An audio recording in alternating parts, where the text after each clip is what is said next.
This is CBC Vancouver News.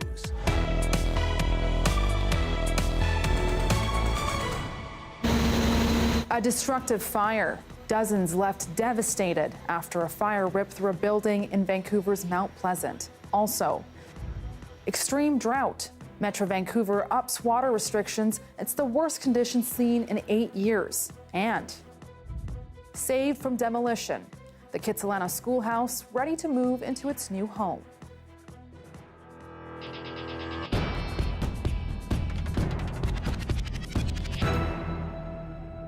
Good evening and thanks for joining us. I'm Baneet Braich. Dan is away tonight. A breaking development tonight. BC port workers have rejected a labour deal covering dozens of terminals across the West Coast. The results were announced by the Longshore Union. And for an update, reporter Liam Britton joins us now. Liam, what do we know about tonight's vote?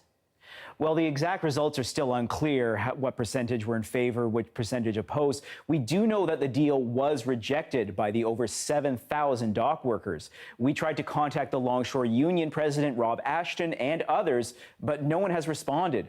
They say they want their employers to come back to the table and negotiate. Okay, so this has been a very convoluted process, very turbulent. How do we get to tonight's result? Convoluted is right. It's been quite a few weeks on the waterfront. Bargaining actually began in February for a new labor deal and continued until the end of June.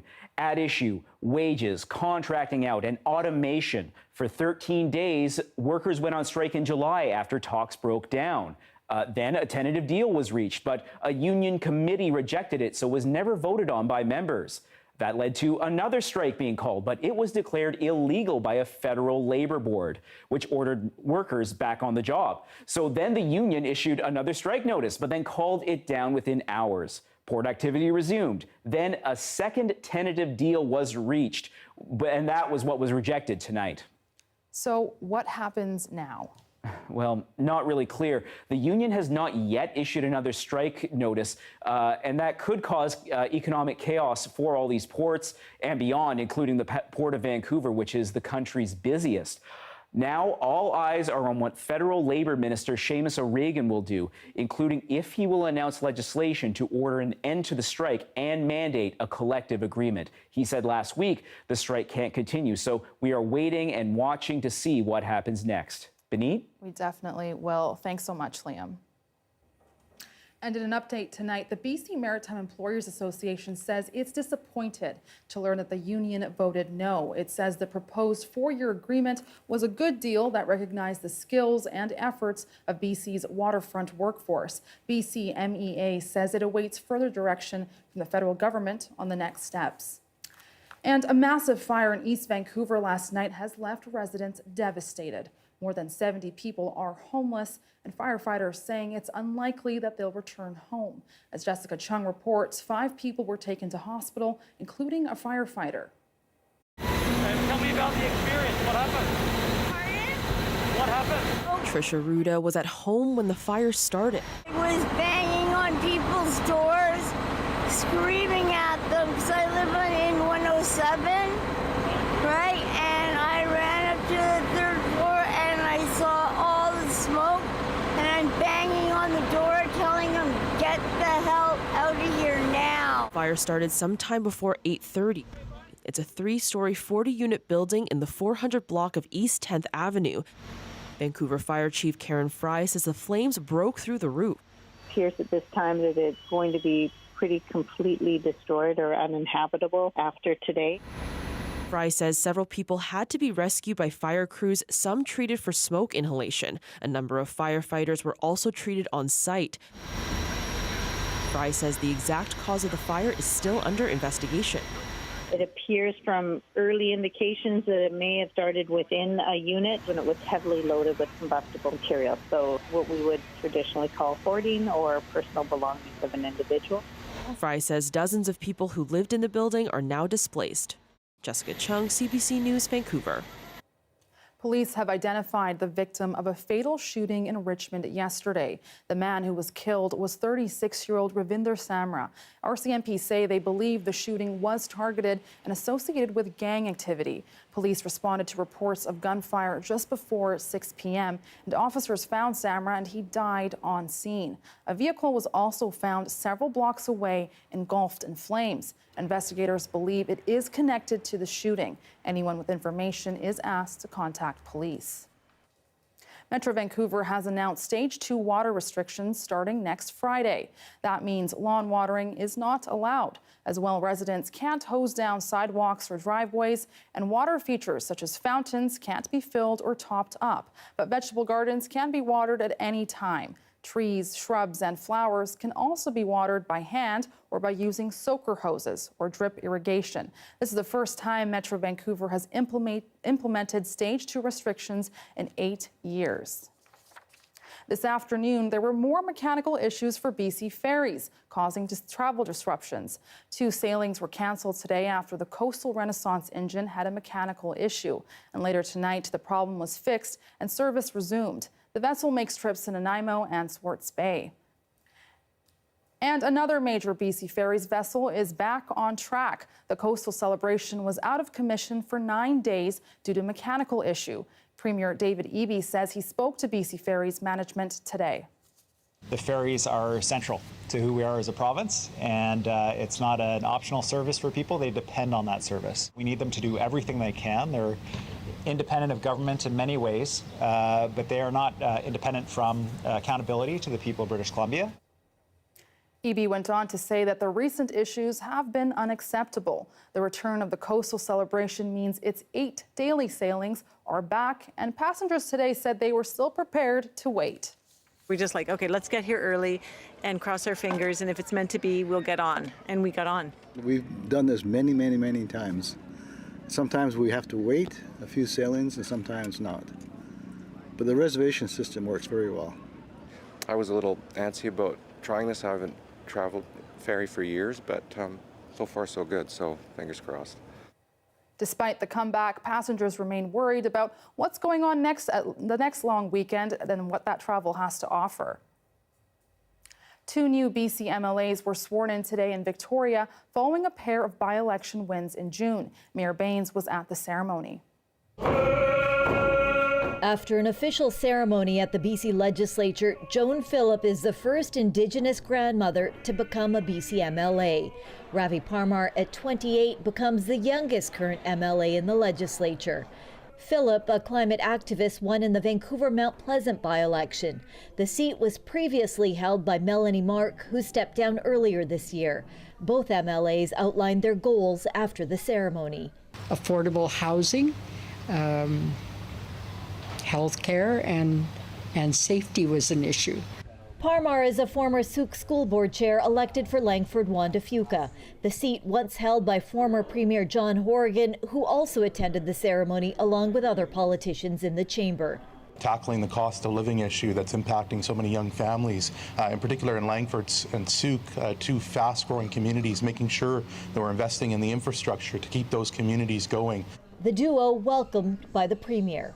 Those communities have 2 champions here in the Legislative Assembly, and it was great to be part of the swearing-in ceremony as they settle in and get ready to get to work for their communities. Both NDP wins were not a surprise in ridings previously held by popular politicians. Mira Baines, CBC News, Vancouver. Well, if you're planning on flying soon, NAV Canada is making it easier for passengers to stay up to date on their flight status. The agency has launched a new communication protocol to provide timely and accurate information on flights and possible delays. The new initiative will focus on 4 major airports, including YVR, and air passenger rights experts say it will keep airlines honest about flight delays. The airline cannot engage in baseless finger pointing. If there is a weather issue, everybody can go to the Twitter feed of NAV Canada and say, hey, that's what's happening. It makes sense. On the other hand, if an airline claims that their flight is delayed because there's a weather issue and there's nothing on NAV Canada's website and the weather is nice and sunny, then probably the airline is making it up. Whenever an issue is expected to cause delays of 60 minutes or more, the information will be shared via NAV Canada's X account, formerly known as Twitter. Hundreds of residents displaced by wildfires are now able to go home in parts of BC. The Rossmore Lake wildfire sparked by lightning a week ago, it almost forced 350 properties to vacate, but wildfire crews have made progress. Now residents from most of the homes can return. 18 properties are still on evacuation order, while the rest have been downgraded to an alert. Meanwhile, evacuation alerts have also lifted for more than 600 homes that were threatened by the St. Mary's fire north of Cranbrook. A third victim who died in last weekend's floods in Nova Scotia has now been identified.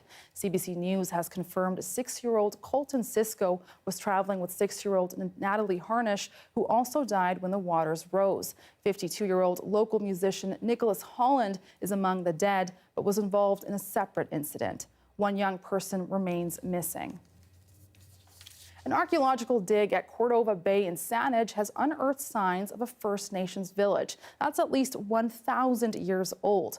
The dig is led by the team from the University of Victoria, and we had a chance to stop by. Have a look. So we've got an ash lens, a mussel lens, a broken shell lens here. We are standing here at the ancient village site of Saanich in Cordova Bay, right on the waterfront in tiny little agate park. Our students and our partners from the Saanich communities have been here throughout the month of July, investigating all of the elements of ancient life that are shown in the layers and levels below the surface here at this ancient village site. If you can picture this as a thriving community with 200, 250 people living in the classic Coast Salish longhouses right here on the waterfront in Cordova Bay. The village is old, it's very old. We have one radiocarbon date from a salvage dig that was done nearby, just under a meter in depth, and that was around 1,000 years old. And we think that this site, it appears to go down as far as 243 centimeters, so quite deep stratigraphic deposits. So it's the sort of classic elements of domestic life. We're looking for house floors and the areas in front and behind the houses. We're finding fire hearths and tools and lots of evidence of the kinds of food people ate, elk and clams and every kind of fish imaginable. So the Sayout First Nation has been a wonderful partner and really the leader in asking the questions that we're trying to answer as part of our research. We have oral histories from elders that we're drawing on, these kind of colonial documents, and then looking at the archaeological information that comes up as we're excavating in our layers and levels. I've been learning about our people for years. I've heard stories about, especially here, how there was canoes all along the beach and would have big feasts in the area, and I've never actually seen it until now. Like it's an uplifting feeling for me to actually be here. It feels like I came home, even though our people never years ago never been in one area. We've traveled everywhere, and I've heard stories about how we traveled all along the areas here and had big feasts and gatherings and ceremonies. And personally, it feels really good to be down here because I can feel that strength that our people had back then. It's a big play for the CFL tomorrow. The first ever pro football game will be broadcasted in Punjabi. That's between the BC Lions and Edmonton Elks. The broadcast was first announced by the Elks on Tuesday, featuring the well-known Hockey Night in Canada Punjabi duo, Harpreet Pandit and Takdir Tindal. The Lions say the broadcast will bring new fans with BC's large Punjabi population. What I really hope is somebody who's never been to a football game gets excited hearing our broadcast, and they call their friends and family and say, hey, you know what, I want to go to Commonwealth Stadium next week and watch a game, or I want to go to BC Place Stadium next week to watch a Lions game. That would be really cool to just spark a little bit of interest. The historic broadcast will be carried on AM 600 at 4 p.m. Pacific time. Her popular Eras tour is on track to earn a record-setting $1 billion in sales. But Taylor Swift and her Swiftie fans shook things up last weekend and broke another record. A Western Washington University seismology professor found Swift's 2 shows caused the seismic equivalent of a 2.3 magnitude earthquake. Jackie Kaplan-Auerbach told Seattle's King 5 News that the Swift quake was consistent across both nights and about twice as big as the previous Lumen Field record holder, the Beast quake. That saw a Seahawks fan erupt after a touchdown by Marshawn Lynch. The researcher notes that Swift's concert ran for several hours and had a considerably larger audience. We said, listen, why don't we look at relocating and repurposing it somewhere? A Vancouver building more than 100 years old is on a move to find a new home. We'll have that full story when we come back.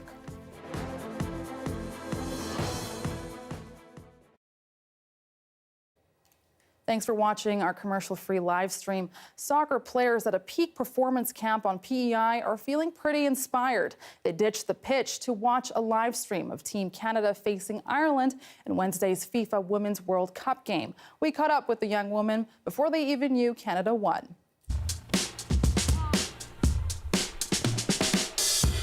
So tell me, have you been watching the World Cup games? Yeah, a few. But not all of them because they're past my bedtime. What are you feeling when you're there watching, like, is Canada gonna score this goal? So excited and enthusiastic and sometimes very stressful, but that's okay.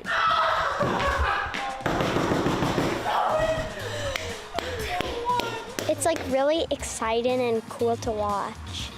It keeps you on the edge of your seat waiting to watch more. It makes me like really inspired, and it makes me just want to watch every single one.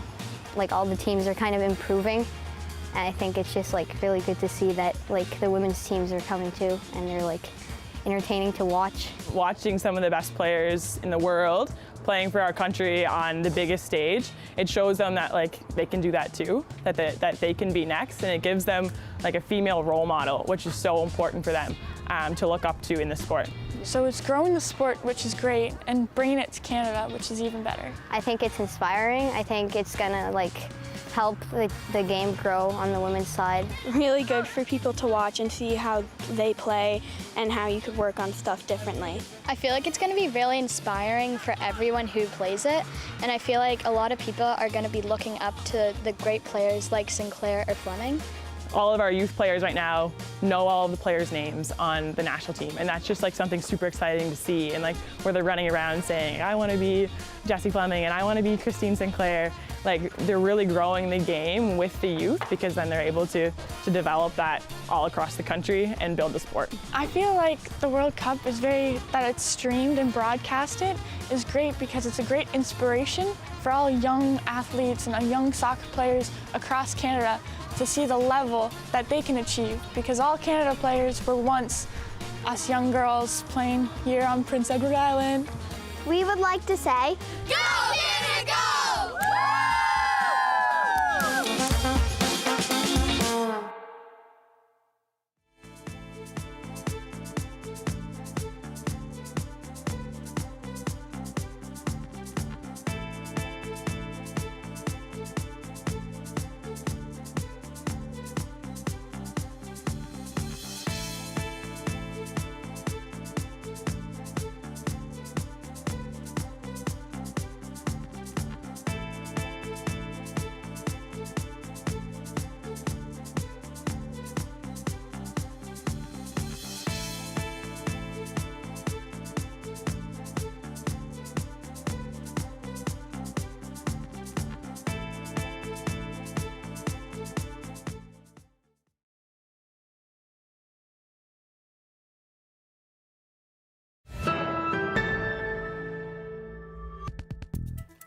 A 111-year-old schoolhouse in Kitsilano has been saved from demolition. The building will be sent across the Burrard Inlet to the North Shore, and you can watch the journey for yourself next week. As Michelle Gassoub reports, the company behind the move hopes it will inspire others to follow suit.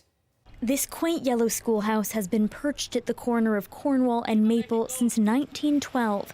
It was slated for demolition to make space for Henry Hudson Elementary, but instead the structure has a dramatic journey ahead. We said this is a really good building. It shouldn't be demolished. In fact, it'd be tragic if it was demolished.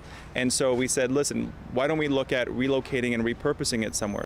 In the dead of night on August 1st, the building will be loaded onto a trailer, rolled a couple of blocks west to Kitsilano Beach, then, at the very highest tide, moved onto a barge. From there, it will travel around Stanley Park and under the Lionsgate Bridge to its new home in North Vancouver.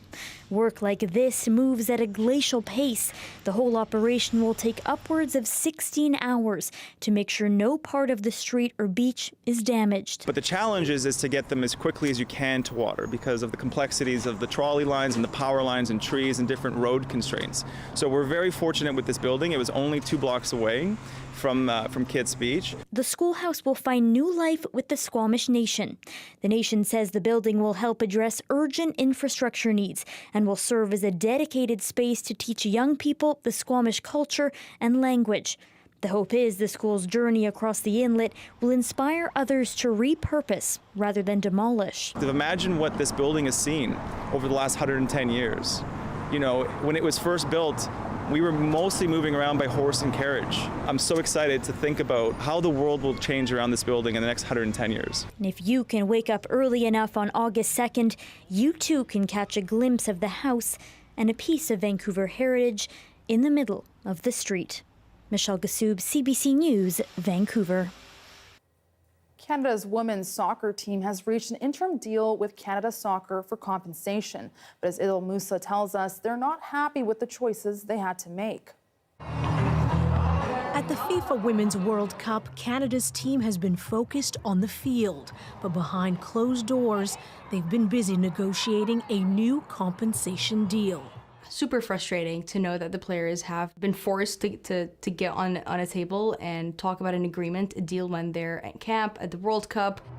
The interim agreement will only cover 2023. It will include prize money from the Women's World Cup and ensure equal pay to the men's team. But the women say there are issues left unresolved. We have been forced to choose between compensation and the funding required to hold necessary training camps. We are disappointed to find ourselves without a more complete agreement at this crucial stage in our calendar. This isn't over. So this isn't a win. This isn't a win. It's embarrassing that a national sport organization has put our national teams in this kind of position in the first place. In a statement to CBC News, Canada Soccer acknowledged there's more work to do, but said this is another important step forward for equalizing the standard of care and pay equity for our players. The long-simmering dispute reached a boiling point in February when the team initially refused to take the field at the She Believes Cup in Florida. Then in March, appearing before a parliamentary committee, team captain Christine Sinclair testified that when she raised her team's concerns to former Canada Soccer president Nick Bontis, the president of Canada Soccer listened to what I had to say, and then later in the meeting referred back to it as, quote, what was it Christine was bitching about? Canada's federal sports ministry says it will always support the right of female athletes to fair and equitable compensation, and Canada Soccer must be transparent at the negotiating table. Idil Musa, CBC News, Toronto. Here is a live shot of the Port of Vancouver. Darius Madavi will have your full forecast next.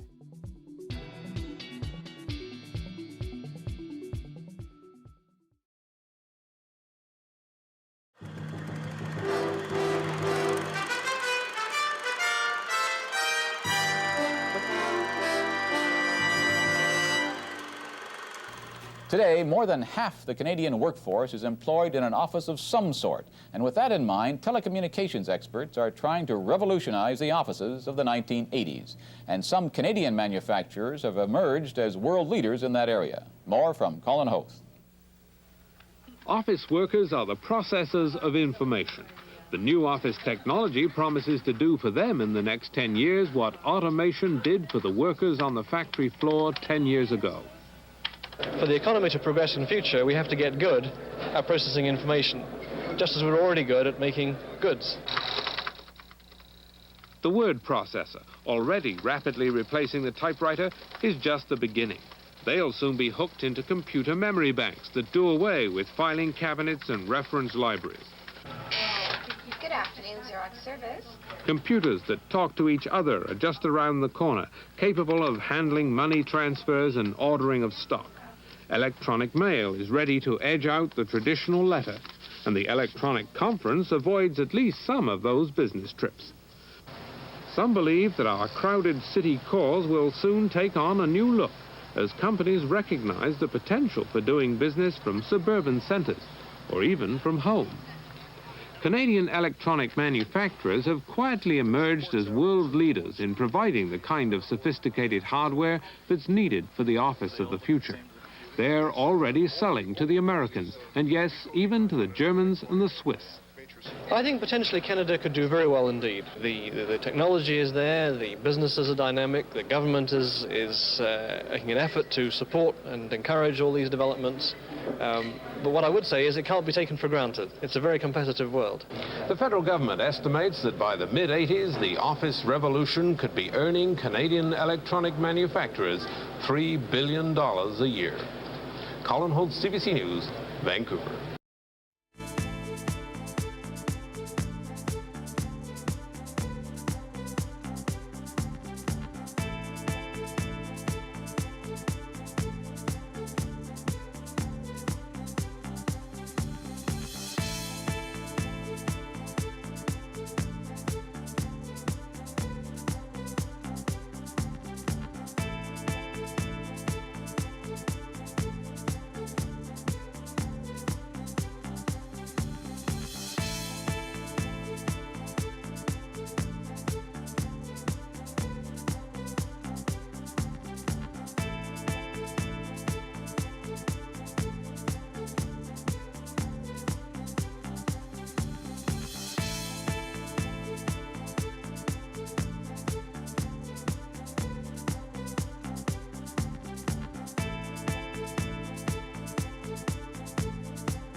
The weather update is brought to you by Direct Buy Furnace. To cool and clean the air in your home, call Direct Buy Furnace. Installing Train, the most reliable heating and cooling brand.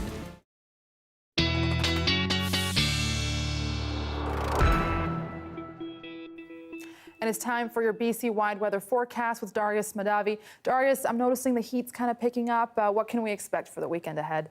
You're exactly right. It looks like the heat is picking up, especially in the south. We're seeing temperatures back up to seasonal, a few degrees above or below in places, which is why we're looking at fire danger yet again, because we are on the rise once more, especially, as I said, in the south, and then here in the northwest as well. We haven't been getting those rain inputs that were keeping our fire danger down. Now, is that going to keep being the case? It depends on what we keep seeing. The heat today does seem like it will continue because we have those high temperatures in the south, and then also Fort Nelson is also higher than it would be normally is this time of year. So we might expect fire danger to come back up in the northeast tomorrow as well, but I wouldn't expect that to last. That high pressure system right now that's driving those high temperatures going to move out of the area over the weekend, and then this low pressure system that's really driving some of these showers we're seeing sort of scattered in the central interior right now, those should pick up over the weekend and then spread to the central and north coasts and the northwest as well. So hopefully bringing that fire danger back down.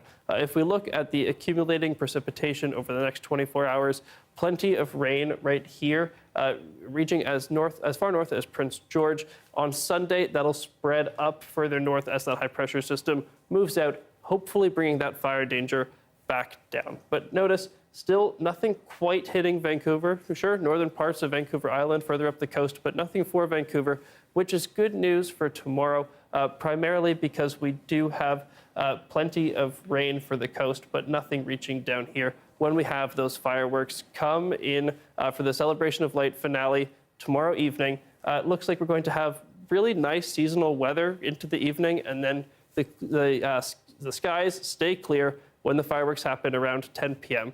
If we look ahead into the forecast, looks like that's more or less what we're seeing for quite a while. A few clouds do move in on Sunday before moving back out, and then really nothing but sun ahead once again. So some consistent sunshine ahead and showers for parts of BC. Exactly. Very consistent sunshine. All right. Thanks, Darius. Thank you. And that is your late news for Friday. Thank you so much for joining us tonight. For news anytime, visit our website, cbc.ca/BC. Your next local news is tomorrow at 10:30 p.m. Good night.